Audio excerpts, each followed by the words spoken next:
Welcome back to another episode of the 2020 podcast, bringing clarity to business, entrepreneurship, and life. I am your host, Dr. Harbir Sayan. Thank you so much for taking the time to join me here to learn and to grow. You know, I'm always trying to bring on guests that are going to help us learn and to advance our careers. Actually, doesn't matter which career you're in. However, if you're in the eye care industry, you are going to love my guest today because she is an amazing expert. She is the founder and director of eye care services and clinical research at the Periman Eye Institute in Seattle, Washington, and she was just named to the power list of top 100 most influential women in ophthalmology by the Ophthalmologist. She is none other than the dry eye master, Dr. Laura Periman. Thank you so much, Dr. Periman, for being here and joining me on the podcast. Oh, thank you so much. That was such a sweet introduction. Oh, that was a lot shorter than I wanted it to be. There's a whole long list of other things I easily could have said. One of them would have been that you did your residency and fellowship at UW. Go Huskies. That's right. Husky fans up here. So how long have you been in? Did you grow up in the Seattle, Washington area, or did you move there? Oh, well, I actually was raised in the wilds of Montana. Yes. Yeah, so I'm a tough old Montana gal. You know, my word is gold, and it just like I'm true to my word, and authenticity is one of just those core values of growing up in a place like that. Always being ready to lend a helping hand because there's barns that need to be raised. You know, that kind of that's amazing. Culture. So yeah, I got myself to college. I always knew I wanted to be a doc since I was 12. Yeah. It was just something that I felt very compelled to do. But yeah, I got myself through college and met my future husband in college, and then moved up to Seattle where he's from. Yeah. He put him through law school by working as a molecular immunobiologist at Immunex, which is now part of Amgen, way back in the day, and got him through school. But that's where my passion for immunopathophysiology started, was at the bench of doing basic science, slicing and dicing pieces of DNA together and seeing what kind of cool proteins I could make out of it. It's so that's kind of where things started, and then like a real scientist. Yeah, that's a real scientist. And then that grew into you, of course, going to medical school, doing your residency and fellowship. And I wanted to talk a little bit about your path, because I think this is something that's really important for up and coming, students or new doctors, but even people who are experienced veteran physicians. It's important to know that it's not always that straightforward path that everybody follows, right? Most of us don't follow that path, and it's okay. And I'd love for you to share, your path, a little bit of when you graduated and starting a family and all those things, if you wouldn't mind giving us maybe the abbreviated version of that. Sure. Thanks for that. And I agree with you. I think it's important to be vulnerable and share your journey, because you don't know who else is struggling on their journey, and maybe you're a little bit of support or inspiration to help them keep going. So I actually really appreciate the question. And I'm much more comfortable with being vulnerable in my mature years than I was when I was younger. So I'm okay with it. Yeah. I think it's something that comes with age and wisdom, right? Yes. You learn it's actually beneficial to be vulnerable and share those things. Yeah, there's a lot of benefit in being open and vulnerable and just heart-centered. There's a lot of value in that, and it outweighs the fear. For sure it does. So anyway, yeah, so I got my husband through law school. And then when he was done, I went back to medical school. That was always the plan. We just did it one at a time. Married 11 years before we had children. Wow. But I ended up taking 5 years off after finishing my fellowship in refractive and surgery and cornea. And it was interesting. Like, I always had in my mind I was going to be that rock star cataract surgeon. So I'm great with my hands. That's not what life ended up for me. So I, after fellowship, had my first daughter, thought, 6 months, I'm going to go find a job after 6 months. I'm like, wow, I'm really enjoying motherhood.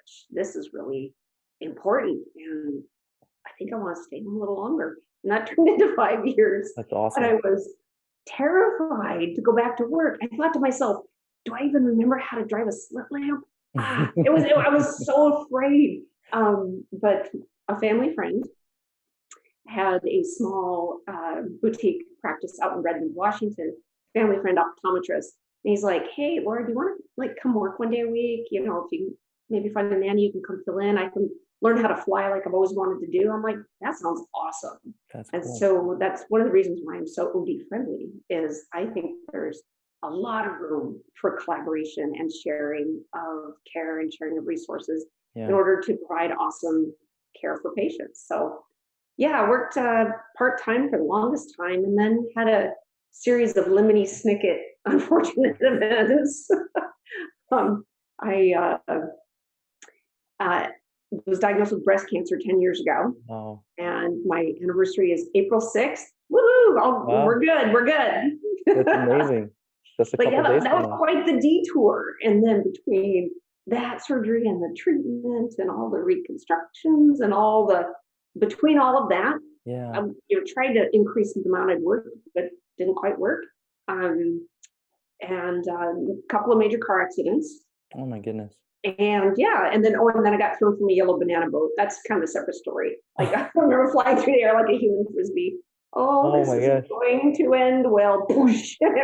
I landed and ripped the hamstring off my pelvis. Oh my gosh. Oh my gosh, it was such a violent injury. Like literally, Wow. excuse me, literally my ass was in a sling. So Yeah, people use that as like a euphemism, right? My ass is in a sling. Your it can literal ass happen. was in a sling. Wow. Oh my god. And for 2 months, I couldn't drive it. When they reattach it with bone screws, you aren't allowed to bend more than a certain number of degrees, and it's graduated. So I couldn't even sit at 90 degrees for 2 months, which means I couldn't drive for 2 months. Oh my god. Anyway, so there's been a lot of detours along the way, but I'm a late bloomer. Wow. Yes, exactly. The background is Finally feel like I'm picking up momentum, like things are starting to work. I'm healthy, I'm good, I'm happy, and I love my work. It's so fun. So even though I've had those down periods, I was able to read and study and find things that were interesting to me, lecture, because that fit in really well into these overlays of medical downtime. I could pick where those were. yeah. And then, worked for a couple of different groups. The family friend retired, worked for a couple of different groups, and then the COVID came, right? Yeah. And it was a great opportunity to just say, I think I'm finally ready to do it my way. And it was a natural breaking point. So that's what we did. We kind of moved everything into a dry eye centered clinic. Everything we do is centered around the needs of the dry eye patient. Yeah. So let's just, because we're going to start talking about that in just 1 second. You finish your residency and your fellowship and you took 5 years off, where most people would be like, I got to get in there and I got to do this now because whatever, we're rearing to go as soon as we're done getting our, you took the time off to start a family, which is beautiful. Then you fought off cancer. Yeah. And then you had car accidents, and then you ripped your hamstring off your pelvis. And then you started a dry eye centered practice in the middle of the pandemic. Yes. And that's where we are now, is like, holy, like, how do I can't even wrap my head around all of those things, like resilient and like, I don't even know how powerful person you must be to get through all of these things and to start to flourish, continue to flourish, even with all the challenges that we've been facing the last 12 months. So tell us about being the dry eye master and starting the Periman Institute. There's a fun story in there. So I met my lead technician, Christine, 8 years ago, and she's amazing. She's incredibly hardworking, sort of that Norwegian work ethic, heart of gold, mouth of a sailor, but we love that about her. And all for it. She said to me one day, Dr. Periman, you really are the dry eye master. I'm like, oh, I don't know. Like that feels a little braggadocious. I'm not sure I like that very much. And she's like, well, you are. And I've created your Instagram account. Here you go. That's awesome. I'm like, okay. That's perfect. And the name stuck. back. So Yeah. there you go. I love it. I love it. It's great. It's perfect. It's perfect for social media, but it's obviously applicable and appropriate for you being a master in dry eye. Yeah. I love it. I think And she's that's, helped me create this institute. oh, wow. So when the COVID shutdown happened, I'm like, Christine, it's go time. Like, we've talked about this for years. Yeah. It's time. Let's do it. And she's like, okay, who do we got on the team? I'm like, it's you and me for now.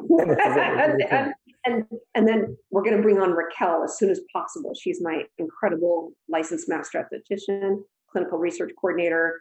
And so it's kind of the three of us. And we have a remote bookkeeper, and that's it. We're small, we're mighty, and we have a worthy cause in doing everything we can for the dry eye patient, and we have a trusting team. And I think when you have those two key elements, there's not much that's going to get in your way. Yeah, that's amazing. That's amazing. And tell me your thoughts and your opinions on the value of dry eye to a business, to an eye care business, to an eye care provider and a physician. You know, of course, this is what you do day in, day out. What about somebody who's thinking about building it into their practice or focusing more on it? Is there, I guess, money to be made, but are there people that need to be helped? You know, what's the scope of this? Right. So I think, for me, it's about meeting a need. Like, at the end of the day, it needs to pencil out, because make sure the work family eats first, right? It's got to take care of people. But for me, it's really about easing human suffering. I suffer from dry eye myself, so I get it. It's not fun. And knowing that there's so much need out there drives me in a really positive way. Like, it's all I think about. What can I do next? Is there any innovations out there? This patient's a little different. I have to think about this a little differently. So that part I find just my soul's purpose, if you will. I think that's why I was put here, is to do this work, and it fills my heart. That's amazing. I love it so much. But to answer the practical part of your question, I think if you go to a place like Dry Eye University, put on by the Bowden Eye Clinic there in Florida, you will learn quickly the A to Z of what's available in dry eye as far as services and prescriptions and all this stuff. Like, you'll get that big A to Z perspective.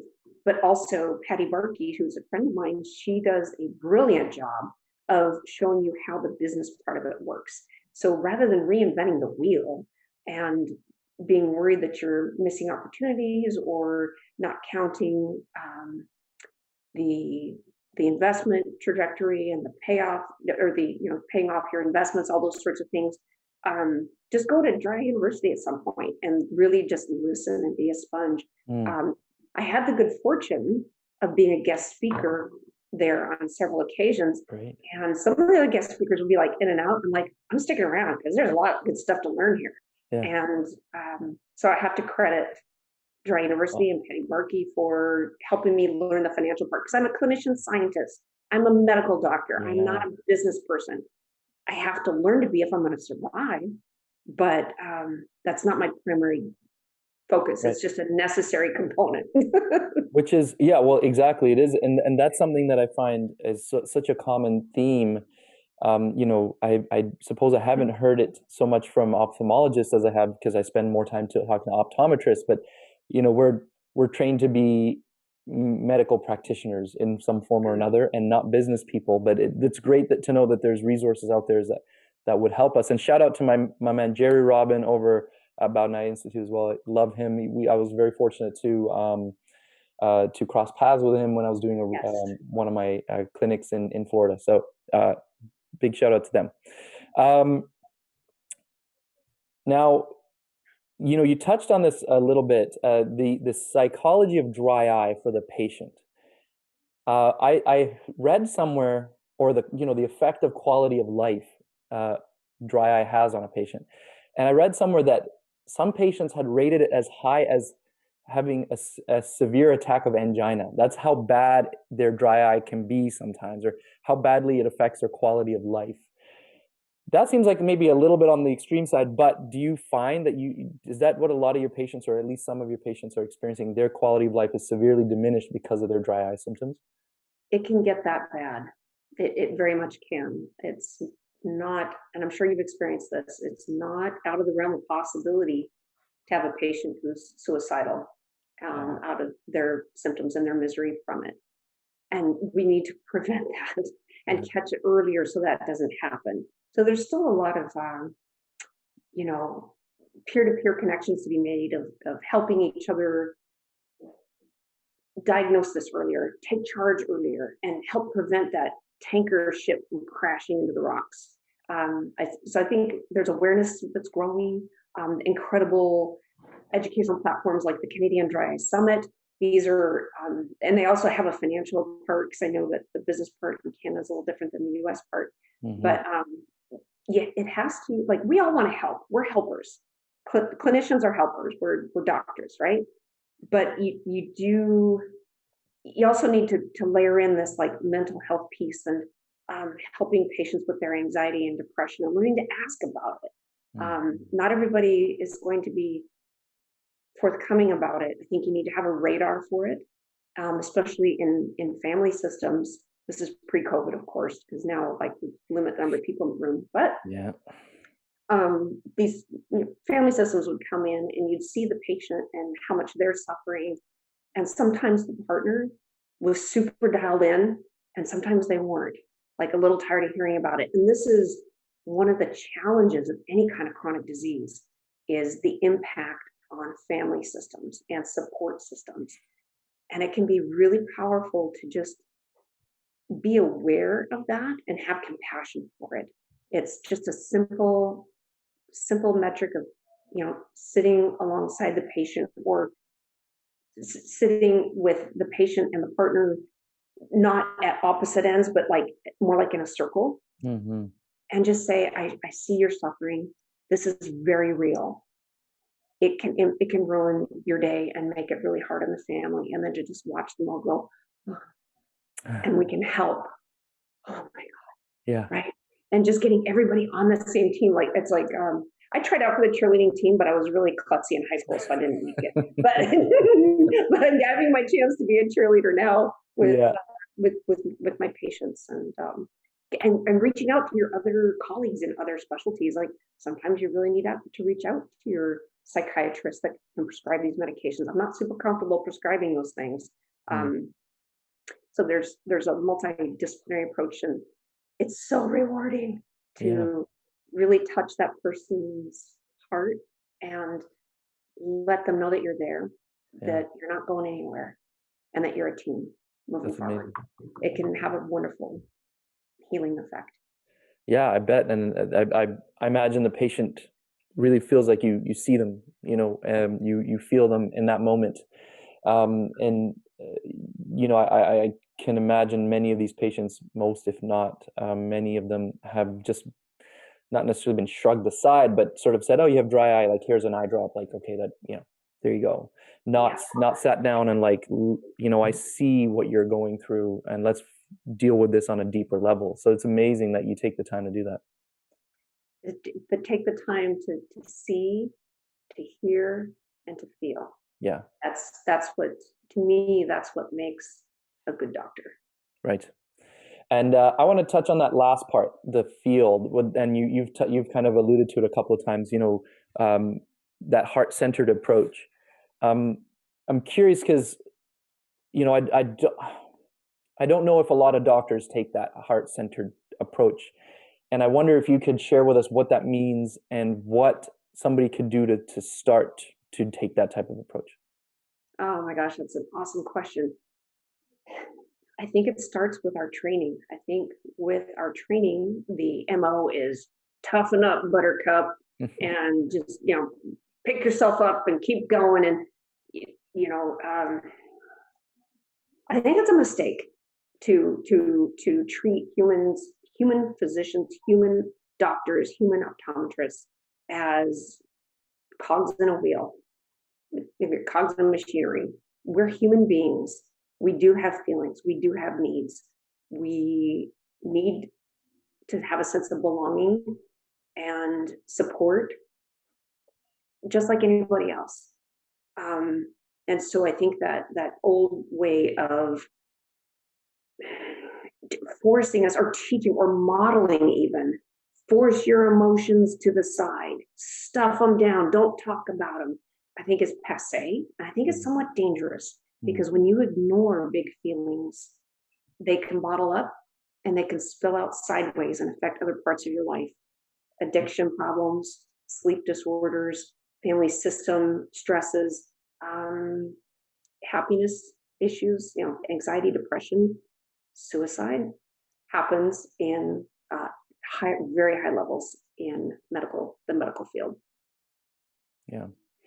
So what for a doctor sitting in front of a patient, listening to the patient share their symptoms or what they're feeling, what do you suggest I do, to see or feel that patient and really understand them better? Oh my gosh, that's great. So I have a practical pearl that I would like to share because Yeah, please. I think talking about feelings is kind of messy for a lot of people. It may not come easily. You can learn it, but it may not be natural or come easy. And it's a simple thing you can do. Instead of sitting across from someone, move your chair alongside them. Just that simple body language of sidling alongside someone conveys so much. And there's a lot of words that you don't need to have then because you demonstrated in your posture your commitment to hearing and your commitment to being on that journey with that patient.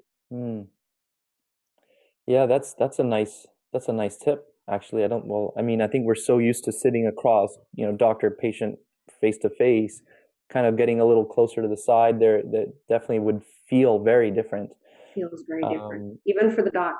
Yeah, I'm just trying to put myself in that position. Yeah, it's almost like you're hanging out with a friend or a family member, and then you connect on a different level. That's a nice tip. Thank you very much. So let's take a quick change gears a little bit. I like to as you heard from the intro, we're talking a little bit more in this podcast, a little bit more about business, entrepreneurship, that type of stuff.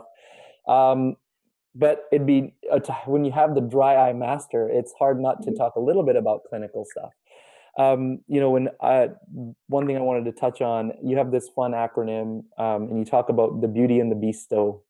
I have been getting more and more into dry eye over the last year and a half, and I find it extremely rewarding, like you're saying. And I'm starting to see people, now and then what they're dealing with.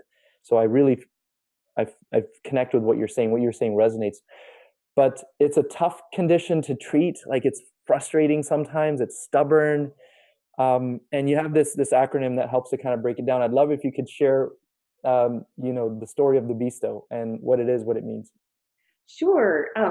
Thank you for that question. So, I read a lot of science. I'm a very science-driven girl. But when you read those white papers, so the one that I read that was the inspiration behind the bestow was Christophe Baudouin's BJO 2016 Vicious Circles paper. Okay. 7 pages of mind-blowing. That makes so much sense. But so what he talks about is 6 interrelated mechanisms of meibomian gland dysfunction. And he lists them off, and I'm thinking, who's going to remember that? Like, you need some kind of construct you need an acronym to help remember these things. And so that's how, and this is how my crazy brain works, right? Like, I'm constantly singing songs to myself, writing poetry, making up stuff. I don't know if you've ever seen my 80s dance party style dry eye lecture, but you get the idea. I need to check that out. That's amazing. I need to find that. Like, almost everything in the dry pathophysiology can be linked to an 80s song. So that's kind of a fun little thing. But back to the bestow, the 6 interrelated mechanisms of meibomian gland dysfunction. This is based off of Christophe Baudouin's work, who's a brilliant clinician scientist out of France. And he's a TPOS2 committee member, all that good stuff. So there's, let's go through them. B is for bacteria and bugs. So that means like Demodex, right? We know that there's an altered microbiome with dry eye and MGD. Cool. We know the E is for enzymatic compromise. The biochemistry of meibomian production is exquisitely complex, and it requires genes to be transcribed and translated in just the right proportions to have just the right PK along with the cofactors that you may or may not be getting from your diet to do this complex chemical conversion from cholesterol to meibum. There's the maturation time within the meibomian gland itself, James Jester's work. So that's the E, enzymatic. I is inflammation, and we know from confocal microscopy that the meibomian glands are surrounded by activated T cells, and you can watch those go away with certain interventions, such as intense pulse light therapy. Awesome paper, American Journal of Ophthalmology, 2018. 18 or 19. Oops, I'll have to make sure. It was September 4th. Remember that. I'm astounded by the capacity to retain all this information. But please continue. Because it's interesting. That's why it sticks. Yeah, that's true. So that's the I of the besto. S is for stasis or constipation of the meibomian glands, right? That sludgy stuff just gets stuck in there. That's stasis. T is altered melting temperature. That's why we use hot packs, trying to liquefy the waxy, abnormal lipid meibum. And then finally, O is obstruction. And that can be anywhere from the terminal ductual, that hyperkeratinized snowbank effect that you see that you want to scrape off. And it can be inside the duct, like as a cicatricial change, where we have to go in with mask and probing to dilate that cicatricial canal. It can be a hyperkeratinization. We know that in MGD you have these keratin disulfide bonds that can only be broken with high heat outside of the tolerability limits of human tissue, 150 degrees. You're gonna cook the lid if you do that. You can't do that. Right. Or you can break it chemically with a selenium disulfide, which is in clinical phase 3 trials in Australia from a company called Azura. So this is the construct of the besto, and I don't have anything in my toolkit that kills all 6 heads of the besto. Right. This is why we layer on therapy. And once you understand that, then you're like, oh, well, that's why this fancy in-office thermal pulsation thing that I bought works some of the time, and not all the time. Right? Because you can layer on the other components of the besto. Understand where your technology fits. Understand where the gaps are in your treatment algorithm, and make sure you've got all your bases covered. And you do that with a combination of your nutraceuticals. I'm a huge fan of Hydri, with your hypochlorous acid sprays, with your immunomodulators, cyclosporin, lifitegrast, allergy control. That's a huge driver of meibomian gland dysfunction. That is Nancy Reyes and Danny Sabin's work out of Duke. There's an immunologic bridge between allergic conjunctivitis and meibomian gland dysfunction. Got to treat it.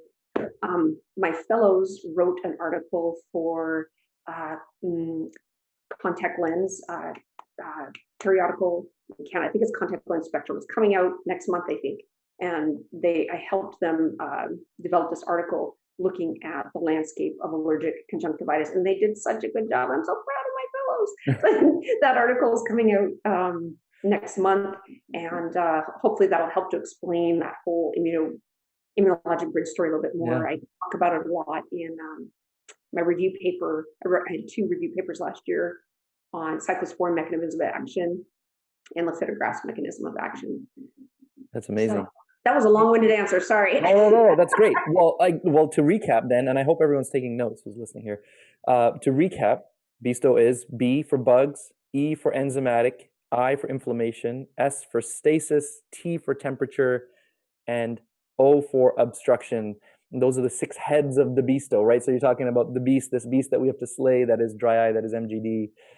Those are the 6 heads that we have to slay to really defeat the beast. So that's really cool. I love that you put it into that, and it's a lot easier to remember when you have an acronym and visualization and all of that. So it's cool that it's a lot more fun. And it's a lot more fun. Imagine saying that, we've slain 3 of the heads. We've 3 to go. The patient's like, We're halfway there. I'm trying to say we're halfway there. For the right patient, that would be fun to share, but be careful with that one. I can like imagining having like a poster of like a dragon with 6 heads and like anyways, go off on a whole different tangent there. And it's a framework for putting on our new technologies, right? Yeah. So as a new med comes in, as a new in-office procedure comes in, you're like, okay, so how does this help me get the beast LR? You know, my sword of truth. How does it help me, Joan of Arc, slay all these heads? That's exactly it. And I think it'll make dry eye a lot more fun for those practitioners who are like, oh, should I go into it? Now you're going to be slaying a 6-headed beast, not just treating a patient's dry eye. So it's a lot more fun now. On that note, one last question on this clinical side of things. You've already touched on something briefly yourself in that answer, but is there something on the horizon that you're excited about, treatment or, medication or something that is coming that maybe the majority of practitioners are not aware of that you think will be super exciting? Oh my gosh, it's such a great question. The innovations are really exciting, and there's a ton. Like, this is an amazing time to be a dry eye physician, a dry eye doctor, and a dry eye patient. Like, it's good to be living in these modern times, right? So we've got, in the pharmaceutical front, we have a novel TRPV1 antagonist that's being studied for corneal pain after refractive surgery. So cool. That will be good. Yeah, the TRP is a super family of receptors, and they have this interesting that all the different subtypes have immunomodulatory, nociceptive modulatory capabilities. This huge superfamily of receptors, but now we're going to have something targeted towards one of them. So that's really cool. Yeah. I'm excited about the new waterless drops coming to the US. They're in phase 3 development here. Waterless artificial tear from Novaliq in Europe. And because it's water free, you can solubilize cyclosporin really easily in it, right? Because that's the challenge, is cyclosporin is Jack Sprat's wife. It can eat no lean. It can only be around fat. And so you have to treat it that way. And that's why it's such a challenge to formulate with. Right. So I think there's still a lot of unmet needs. The Azura molecule I was talking about. Yeah. This whole idea of, if you think of that hyperkeratinization as being a little bit like a blackhead, it's keratin that's just this form, this plug that we have to solubilize so that, like, unclogging the hair and grease in a sink, essentially.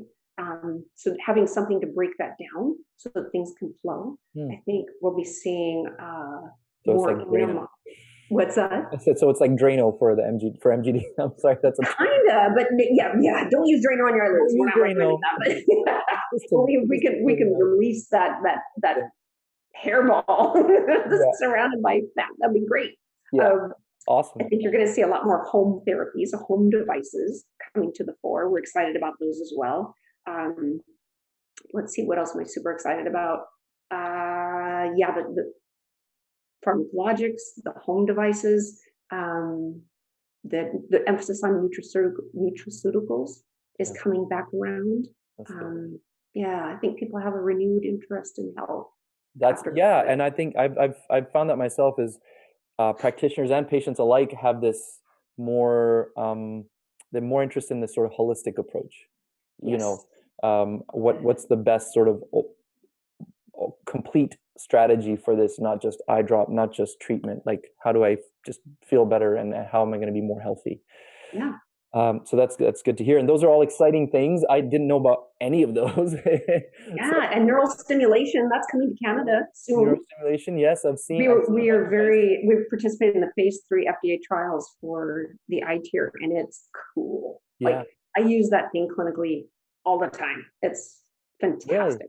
Really my gosh, I can't wait to share. I can't wait to hear what your clinical experience is. But it's a brilliant tool for anyone who's had corneal, contact lens over where the corneal nerves are a little bit shrunken down. LASIK, PRK, cataract surgery, autoimmune disease. Those are home runs, man. The heavy computer users, neural stim all day long. That's quite a lot of people who could benefit from that. I haven't had a chance to. I've learned a little bit. I'm looking forward to potentially getting a chance to test one out in the next little while. But I'm glad to hear that you've had such good feedback from it. IPL. I can go on and on. Oh, of I love course. IPL. Well, I Huge think fan. IPL and radio frequency and some of these other treatments are becoming a little bit more, well, not as widespread, but they're becoming a little bit more used and understood by kind of the majority of practitioners now. Even if they don't have them necessarily in their office, they know that they're there. But Yes. to hear that there's some more of this cool cutting edge stuff coming around, that's really exciting. Yes. I've been very fortunate to have some really successful and well-established female entrepreneurs and athletes. In fact, the gold medal Olympic athletes and yourself, on the show. And every time I get an opportunity, I'd love to ask you a question about how we can improve the situation as far as a gender gap or inequality in professions and in business. And if you can share your insights as to what your journey has been, and if you have words of wisdom to share with others who are coming up in your footsteps or behind you. Yeah. Oh, thank you for that.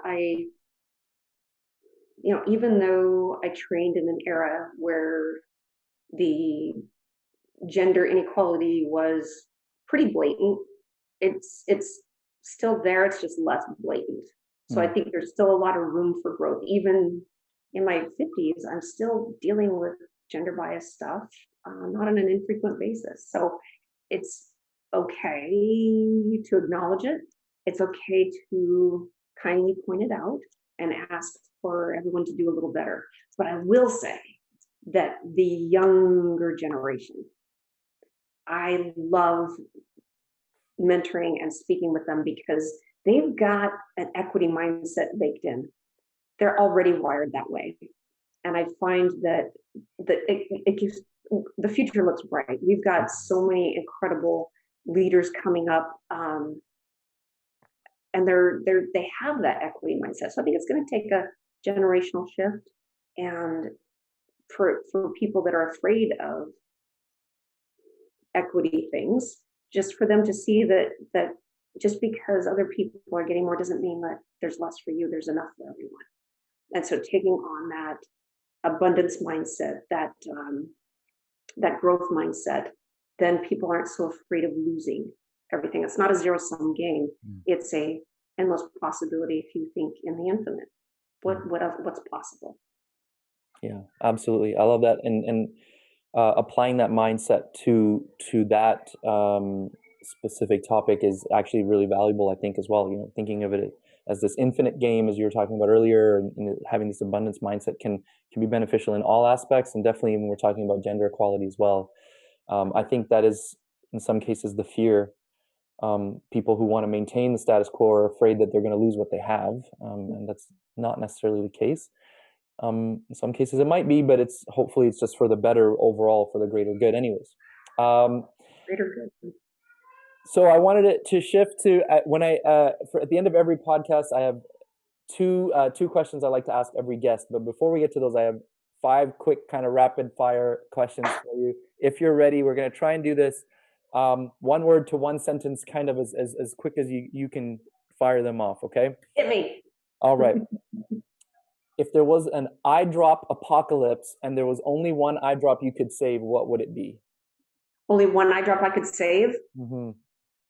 Oh, you're making me pick a favorite child. That's mean. That's exactly what I mean.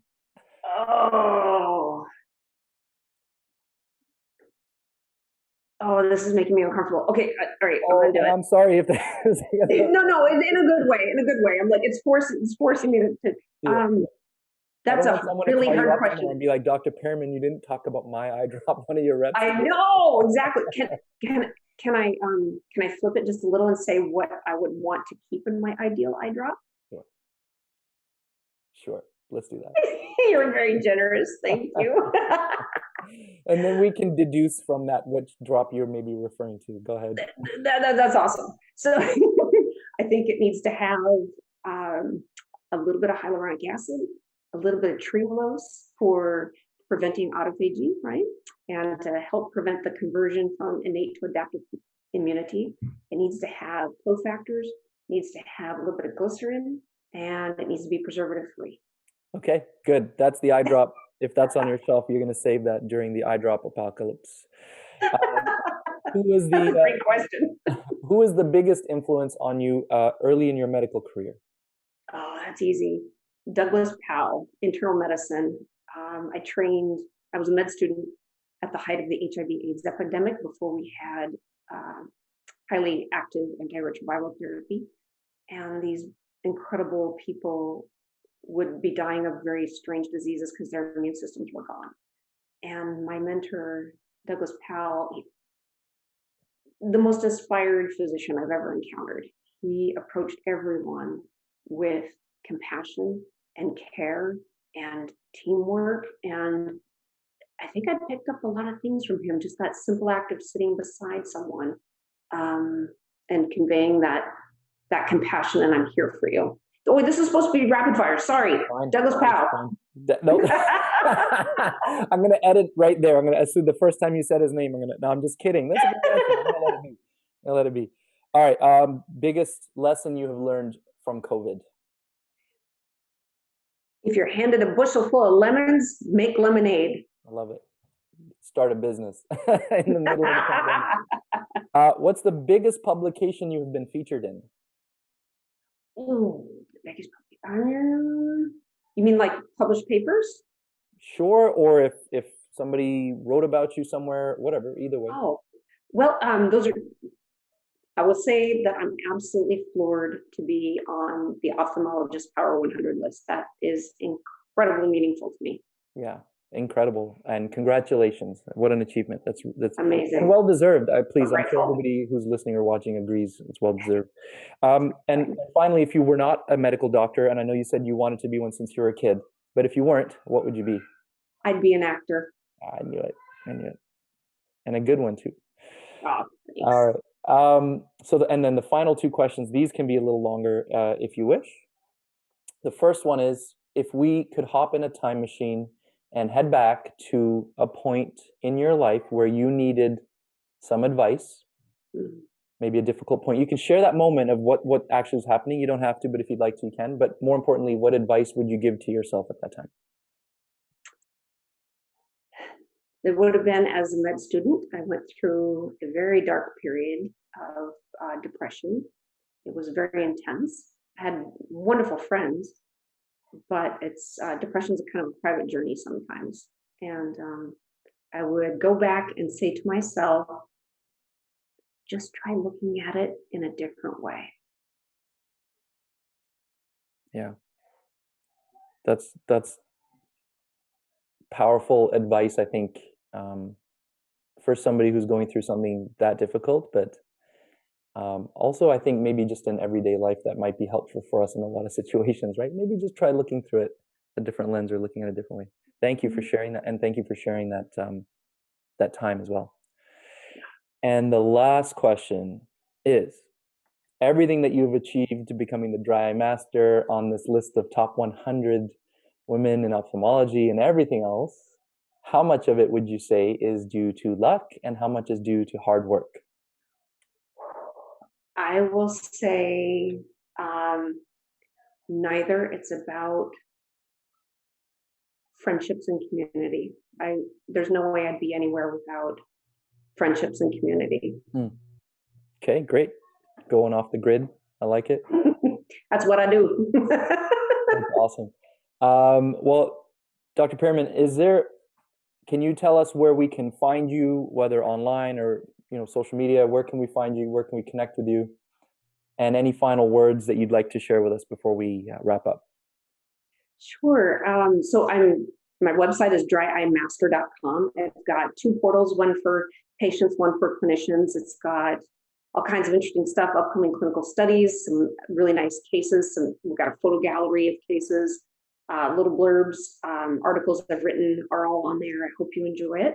You can find me on Instagram at dryeyemaster. I'm still kind of learning Instagram, and I take cues from people who are doing an amazing job with it, like you. So I'm still learning that one a little bit. I mess up a little. I'm on Twitter as Dry Eye Master, and Facebook. Laura M. Periman is my personal, and my professional is Laura M. Periman, MD. And join us on Ocular Surface Docs on Facebook, OSD, Right. OCS. It's one of the administrators, and it's a lovely community, international community of doctors who are passionate about dry eye. We have about 6,000 members from around the world. Wow. It's close to industry, and so that helps us talk very collegially with each other. Everybody's super cool, super nice, and there's some really funny people in there too, but it's just a wonderful, supportive community. That's awesome. So it's OSD OCS? Yes, on Facebook. You have to send us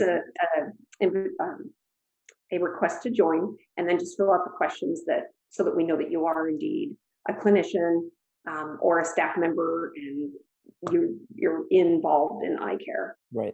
Amazing. Amazing. Thank you again, Dr. Periman. Also, honestly, such an amazing pleasure to have you on the podcast. I really can't wait to get this out there. And there, as you know from our earlier discussion, there's a lot of topics we didn't cover. So I would love to have you back for part 2 at some point in the future. And thank you to everybody who is tuning in, listening, watching. Thank you so much for the support. Do not forget to hit subscribe, whether you're on Apple Podcasts, Spotify, YouTube, wherever you are. Leave a comment. Let me know what you thought. And take a screenshot and tag us both, Dry Eye Master and harbirsayan.od, and let us know what you liked about this episode, what you took away from it. And we'll see you all again soon. Take care, guys.